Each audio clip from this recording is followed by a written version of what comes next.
La policia local ha presentat 4 nous vehicles de la seva flota. El cos de seguretat ha adquirit cotxes híbrids amb l'objectiu de reduir la despesa de benzina i emetre menys CO2 a l'atmosfera. Aquests models funcionen amb el motor elèctric quan no passen de 35 km/h, precisament la velocitat màxima de molts carrers de la nostra ciutat, les anomenades zones 30.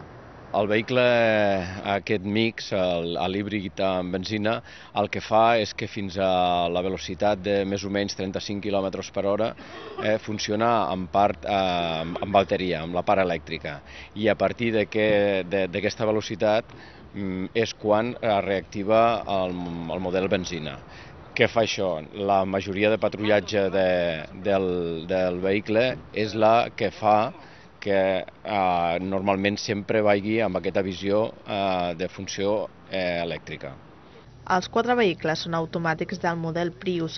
2 d'ells tenen mampara que separa la part davantera amb la part de darrere i que serveixen per al transport de detinguts, una aposta per uns cotxes més eficients i ecològics i que respon al pla de renovació de vehicles de la policia de la nostra ciutat.